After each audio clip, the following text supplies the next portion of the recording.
एक व्यक्ति ने कंसल्टेशन लिया। उनका बड़ा ही इंटरेस्टिंग क्वेश्चन था। नॉर्मली हम अपने बारे में पूछते हैं कि करियर में कब सफलता मिल सकती है, ग्रह दशा वगैरह, कब शादी के चांसेस बन रहे हैं, ये सब। पर उनका क्वेश्चन बड़ा ही जेन्युइन था, तो मैं आपके साथ शेयर कर रहा हूँ। उनका क्वेश्चन था कि सर, मेरे चार्ट में चंद्रमा थोड़ा पीठ है, शनि भी उसको देख रहे हैं। तो कुछ लोगों ने मुझे बताया कि आप भगवान शिव की पूजा करें, क्योंकि उनके मस्तक पे चंद्रमा है। और वो कहानी भी आपने सुनी होगी, जहाँ पर चंद्रमा को जब श्राप मिला था तो भगवान शिव की पूजा से ही वो ठीक हुआ था। नहीं तो चंद्रमा क्षीण होने लगे थे, पर भगवान शिव के आशीर्वाद की वजह से पहले क्षीण होते हैं पर फिर बढ़ते भी हैं। तो शुक्ल पक्ष और कृष्ण पक्ष का जो है वो आता है, कहानी आती है, आपने सुनी होगी। तो पर फिर उन्होंने कहा कि किसी और से उन्होंने दिखाया, तो उन्होंने कहा भगवान कृष्ण की पूजा करें, क्योंकि वो तो चंद्रवंश में पैदा हुए थे, कृष्ण जो हैं, कृष्ण चंद्र। और फिर किसी और ने बताया कि माता की पूजा करें, कि चंद्रमा नो है ना, माता गौरी से जुड़ा हुआ है, प्रकृति है चंद्रमा, और शिव जो हैं वो तो सूर्य हैं। तो व्यक्ति कंफ्यूज थे और उनके बड़े जेन्युइन क्वेश्चन थे। तो आंसर ये है कि सारे के सारे आंसर सही हैं। अभी आपकी श्रद्धा पे डिपेंड करता है कि आप किसके प्रति ज़्यादा लगाव करते हैं। क्यों सही कैसे हैं कि जब बात हो रही है कॉन्टेक्स्ट में आत्मा के, तो सूर्य आत्मा है, सूर्य आत्मा है, और सूर्य आत्मा है और चंद्र प्रकृति है। यहाँ पर शिव सूर्य हैं और गौरी प्रकृति हैं। तो खुद शिव जी हैं वो सूर्य बन गए आपके, और चंद्र जो बन गई वो माता बन गई। यहाँ से चंद्रमा माता स्वरूप है भी, और माता तो माता है ही, तो वो भी सही हो गया। ऐसे ही कृष्ण चंद्रवंश में पैदा हुए हैं और भगवान राम सूर्यवंश में पैदा हुए हैं। तो चंद्रमा को आप कृष्ण से भी जोड़ सकते हो, तो वो भी ठीक है। मतलब चंद्रमा के लिए हम कृष्ण जी की पूजा भी कर सकते हैं, माता की पूजा भी कर सकते हैं, शिव जी की भी कर सकते हैं, सूर्य के लिए भी शिव जी की पूजा कर सकते हैं, राम की भी कर सकते हैं। ऐसे ही राहु के केस में भी होता है। कुछ लोग कहते हैं कि भाई राहु के लिए आप माँ दुर्गा की पूजा करें, कुछ कहते हैं माँ सरस्वती की पूजा करें। अब दोनों सही हैं। क्यों? क्योंकि राहु जो है वो एक डिमोन है, एक राक्षस है। मतलब इस तरह की क्वालिटी है उसके अंदर, जो लॉ को नहीं मानती, नियम को नहीं मानता, और जब नियम ना माने तो चीज़ें टूट सकती हैं एक तरह से। तो माँ दुर्गा तो भाई राक्षसों को विनाश करने वाली हैं, तो उस हिसाब से सही है। पर माँ सरस्वती ज्ञान की देवी हैं, ज्ञान देती हैं। ज्ञान ही तो वो टूल है जो आपको अज्ञानता से उभार सकता है, जो आपको अंदर के जो भी कह सकते हो राक्षस पर या इन चीज़ों पर विजय प्राप्त करने में सहायता कर सकता है। तो दोनों सही हैं, सारी चीज़ें सही हैं।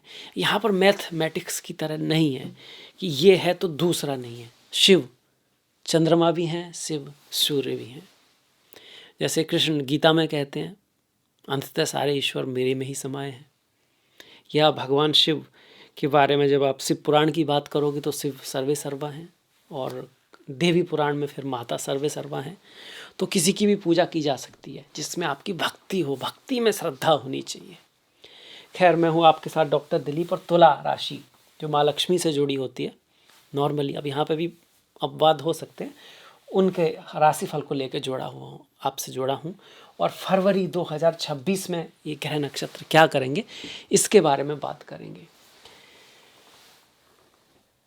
बहुत सारे ग्रह, 1 2 3 4 ग्रह आपके चौथे भाव में दिखाई पड़ते हैं। कौन कौन से? सूर्य हैं, मंगल हैं, बुध हैं, शुक्र हैं, जो फिर आपके पंचम भाव में आ जाएंगे, पूर्व पुण्य के भाव में। और चौथा भाव आपकी मनोस्थिति का होता है।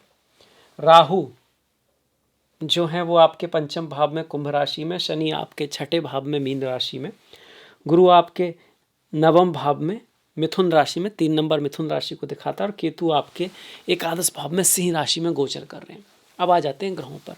10 जनवरी से लेकर 10-12 जनवरी से लेकर और 2-3 फरवरी तक का जो समय है वो अपना घर की life, home life, real estate, मन की शांति, स्पिरिचुअलिटी, अध्यात्म, इन सब की तरफ फोकस कर रहा है। क्योंकि चौथा भाव मन का है, मन की शांति का है, मन का ही मोक्ष होता है। और वैसे भी एक भाव में जब 3-4 ग्रह होते हैं तो स्पिरिचुअलिटी अध्यात्म के लिए अच्छा माना गया है।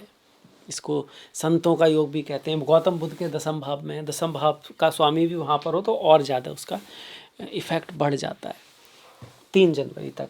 पर 3 जनवरी के बाद क्या होगा कि जो बुध हैं ये सबसे पहले यहाँ आएंगे। मतलब आप कह सकते 3 जनवरी नहीं, 3 फरवरी को बुध यहाँ पर आएंगे। एक त्रिकोण के स्वामी है और 12वें भाव के स्वामी है, पंचम में जा रहे हैं। एक त्रिकोण का स्वामी दूसरे त्रिकोण में जाता है तो भाग्य की वृद्धि करता है। भाग्य कहाँ से आ सकता है? नॉलेज से आ सकता है, विजडम, मतलब कि पढ़ाई लिखाई के लिए अच्छा है, ज्ञान के लिए अच्छा है, प्रेम प्यार का भी भाव है पंचम, उसके लिए भी अच्छा है, स्पिरिचुअलिटी अध्यात्म के लिए अच्छा है बुध का यहाँ पर आना। पर 12वां भाव का स्वामी भी आ रहा है पंचम में, संतान के ऊपर खर्च हो सकता है, ज्ञान के ऊपर कुछ खर्चा हो सकता है, आपकी संतान कहीं यात्रा के लिए जा सकते हैं, आप किसी नॉलेज के लिए, कुछ सीखने के लिए, किसी डिग्री पाने के लिए बाहर जाने के योग बनते हैं, या फिर आप उस पर खर्च कर सकते हो किसी किताब पर, बुक्स पर, किसी नॉलेज की चीज़ पर। ये बुध दिखा रहे हैं आपके।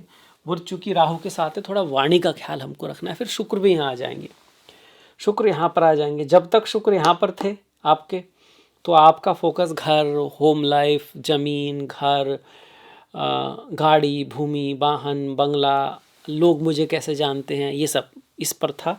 अब ये पंचम भाव संतान, एजुकेशन, फेम, पावर, पॉलिटिक्स, बाहरी चीज़ें, सूर्य जो चमकता है, जो दिखता है, उसकी तरफ लेके जाने वाला है। प्रेम प्यार के लिए भी ये अच्छा है। शुक्र जब पंचम में होते हैं तो कहते हैं अरेंज मैरिज की जगह लव मैरिज फेवरेबल है। इसका चांसेस बनता है कि व्यक्ति अपनी मर्जी से कुछ करना चाहता है, थोड़ी आप कह सकते हो स्वतंत्रता पसंद होती है उसको, जो एक अच्छी बात है।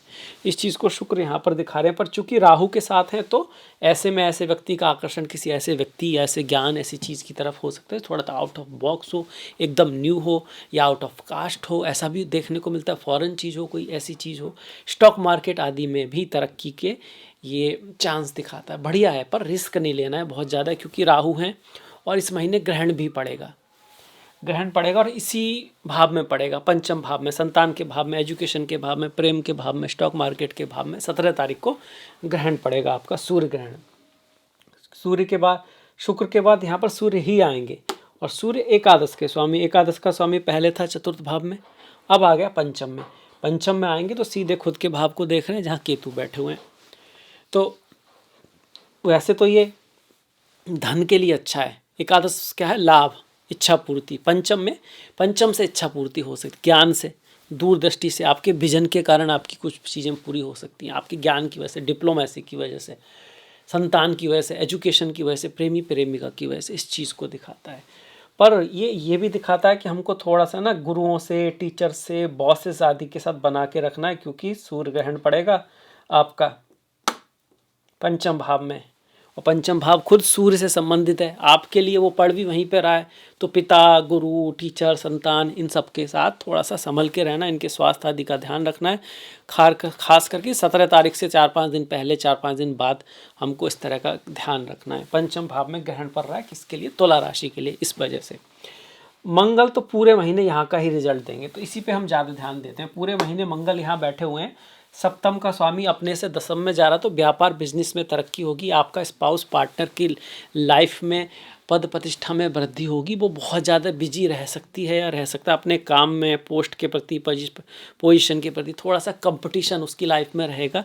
आपकी लाइफ में भी व्यापार बिजनेस में, जॉब में थोड़ा कंपटीशन रहेगा और आपको थोड़ा सोबत का भी ध्यान रखना है कि अच्छी सोबत रहे, क्योंकि मंगल कई बार एक्स्ट्रा एनर्जी है ना, जब एक्स्ट्रा एनर्जी होती है तो कहीं से भी निकलने की कोशिश करती है। और हम अपनी एनर्जी को अगर गोल लक्ष्य नहीं देते हैं, जैसे हनुमान जी थे, उनकी जब एनर्जी को एक तरह का राम नहीं मिले थे तो इधर उधर कुछ भी कर रहे थे वो, तो वही व्यक्ति के साथ में भी होता है। जब मंगल इतनी अच्छी राशि में होते हैं तो उसको पता नहीं होता करना क्या है, वो थोड़ा साइड वाइज इधर उधर जो है समय को वेस्ट कर सकता है, एनर्जी को वेस्ट कर सकता है। तो अच्छी बुक्स पढ़ना, अच्छा समय बिताना, अच्छे लोगों के साथ समय बिताना, फ़ोन आदि को कम यूज करना, अगर यूज करना हो सिर्फ अपने काम के लिए, या फिर पूरा काम करने के बाद फिर बाद में यूज करना, क्योंकि समय उधर उधर एनर्जी जो होगी ना इधर उधर जाने की कोशिश करती है। मंगल चौथे भाव में दिशाहीन भी हो जाते हैं, मतलब एनर्जी तो है पर पता नहीं कहाँ करना है।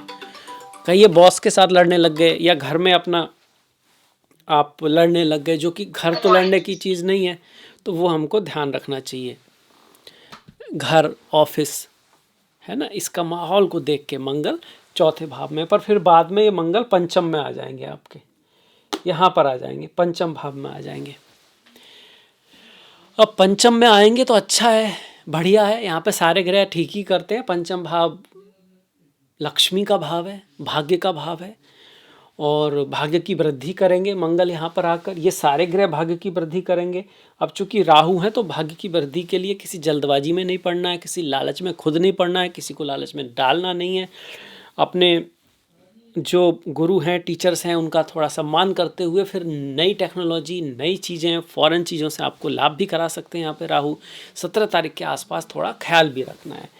अब इसके बाद शनि बच गए, गुरु बच गए और केतु बच गए। इनमें से शनि का गोचर भी अच्छा, गुरु का गोचर भी अच्छा और केतु का गोचर भी अच्छा आपके लिए है। तो एक तरह से किसी हद तक तुला के लिए काफ़ी चीज़ें बढ़िया चल रही हैं। राहु के गोचर को बहुत बढ़िया नहीं कह सकते, पर ये तीनों गोचर आपके अच्छे हैं। इनमें से शनि छठे भाव में सेवा कराते हैं, मेहनत कराते हैं, एफर्ट कराते हैं। कर्म कहाँ पर आ रहा है?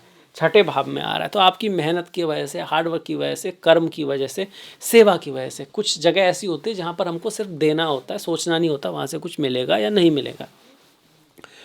कोई व्यक्ति आपसे कमज़ोर है, वृद्ध है, ओल्ड है, कोई जीव है, इसको कुछ हो गया है, आपको कोई नौकर है, अब उसकी करते वक्त भी आप ये सोचोगे क्या कि इससे क्या मिलेगा, ये पुण्य कर रहा हूँ मैं तो मेरे को उसका उल्टा मिलना चाहिए। तो ये तो फिर इंसान से थोड़ा सा भाई ऐसा लगता है कि नीचे गिर गए हम, है ना।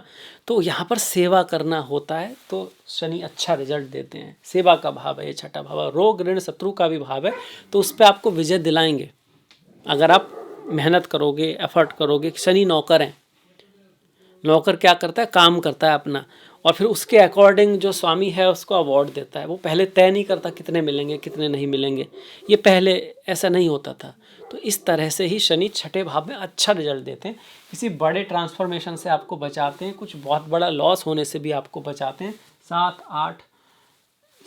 8 9 10 और लाइफ में कुछ बहुत बड़ी समस्या नहीं आने देते शनि जब छठे भाव में होते हैं। और कोई समस्या चल रही है तो उसको ठीक करने की कोशिश करते हैं। भाई गुरु चूँकि वक्री हैं तो थोड़ा ट्रांसफॉर्मेशन लाएंगे, थोड़ा बदलाव लाएंगे, थोड़ा संतान और एजुकेशन के मामले में हमें ख्याल रखना है। पर फिर भी ये गुरु आपको दूरदृष्टि देंगे, आपका विजन अच्छा रखेंगे, आपको फ्यूचर के बारे में देखने में हेल्प करेंगे।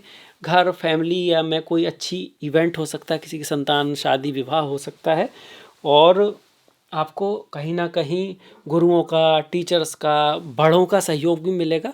और आपके जो आइडियाज़ हैं उनको किस तरह से पूरा किया जाए, उनको किस तरह से पिक्चर में लाया जाए, इसके लिए आपको साथी भी मिलेंगे इस गुरु की वजह से। पर 11 मार्च तक कुछ बहुत बड़ा एकदम से परिवर्तन नहीं करना है, क्योंकि 11 मार्च तक गुरु चल रहे हैं वक्री। केतु कहते हैं देखिए पैसा भी देंगे, धन भी देंगे, पर वहाँ से नहीं देंगे जहाँ से आप सोच रहे हो, कहीं और से आ सकता है। बड़े भाई बहन, गुरु, टीचर आदि से बना के रखना है। आपको काम पे ज़्यादा ध्यान देना, रिजल्ट पे नहीं। कई बार होता है ना, हम काम ही रिजल्ट देख के करते हैं। हाँ पैसा मिलेगा तो करेंगे, नहीं मिलेगा तो नहीं करेंगे। आपको देखना है कहाँ काम बढ़िया हो सकता है, कहाँ मेरे को करने की अपॉर्चुनिटी मिलेगी अच्छा करने की। काम पे ध्यान देना है, जहाँ मैं अपने आप को सबसे ज़्यादा एक्सप्रेस कर पाऊँ, सबसे ज़्यादा दे पाऊँ, जहाँ मैं सबसे ज़्यादा कर पाऊँ अपना, मेरे को फ्रीडम मिले करने की, क्रिएटिविटी मिले। अब पैसा भले ही कम मिल रहा हो, मैं इस बहाने बहुत कुछ सीख सकता हूँ, अपनी जो नॉलेज है उसको हर तरफ फैला सकता हूँ, तो फिर ये केतु आपको रिजल्ट अच्छा देंगे। अदरवाइज अगर आप सिर्फ रिजल्ट के ऊपर ध्यान दोगे, काम के ऊपर नहीं, तो फिर यहाँ दिक्कत करते हैं केतु। ऐसा उनका नेचर है। मोक्ष है ना, मोक्ष है, मतलब जब मतलब नहीं होता है तो चीज़ें होती है ना, कई बार हम चीज़ों के पीछे नहीं भागते तो वो हमारे पीछे भागती हैं।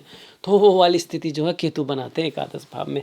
राहु बढ़िया है, राहु जो हैं वो अच्छे हैं, प्रेम की तरफ आपको आकर्षित करेंगे, ज्ञान की तरफ आकर्षित करेंगे, पर नॉलेज की तरफ भी आकर्षित करेंगे। पर वहाँ थोड़ा सा आउट ऑफ द बॉक्स चीज़ों की तरफ आपका इंटरेस्ट बढ़ाएंगे। रिलेशनशिप में भी आपको दोस्त, फ्रेंड बना सकते हैं, पर वहाँ पर कुछ थोड़ा बहुत शक, कुछ आउट ऑफ द बॉक्स चीज़ें होंगी। आपको ऐसा लग सकता है कि चीज़ें उस हिसाब से नहीं चल रही हैं, तो उस पर उतना ज़्यादा ध्यान नहीं देना है। पॉजिटिव रहना है, होपफुल रहना है, और चीज़ों में सफलता आपको अवश्य मिलेगी।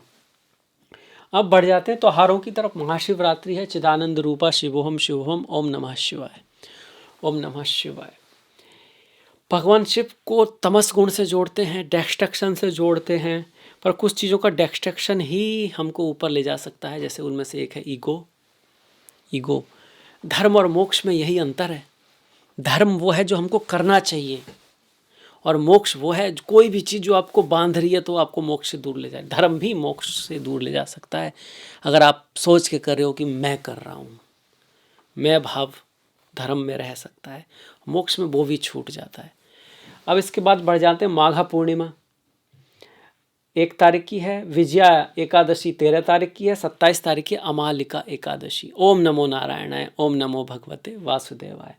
14 और 28 का प्रदोष व्रत है, 15 तारीख की महाशिवरात्रि है, 5 की संकष्टी, 17 की फागुन अमावस्या और 13 तारीख की कुंभ संक्रांति है। सूर्य जो है कुंभ राशि में जा रहे हैं। तो ये था मेरी तरफ से तुला राशि वालों के लिए फरवरी 2026 का राशिफल। मुझे आशा है आपको अच्छा लगा होगा। तो आप शेयर जरूर करें, अपने दोस्तों में शेयर कर सकते हैं। आलस्य ना करें। आलस्य होता है हर व्यक्ति के अंदर, नेचुरल है, पर उसको जितना ओवरकम किया जा सके उतनी बढ़िया बात है, उतना अच्छा है आपके लिए। और लाइक शेयर कर सकते हैं, कमेंट कर सकते हैं, कोई भी आपका सुझाव है वो दे सकते हैं। आपने इतना सारा समय दिया, इसके लिए आपका दिल से बहुत बहुत धन्यवाद। नमस्कार।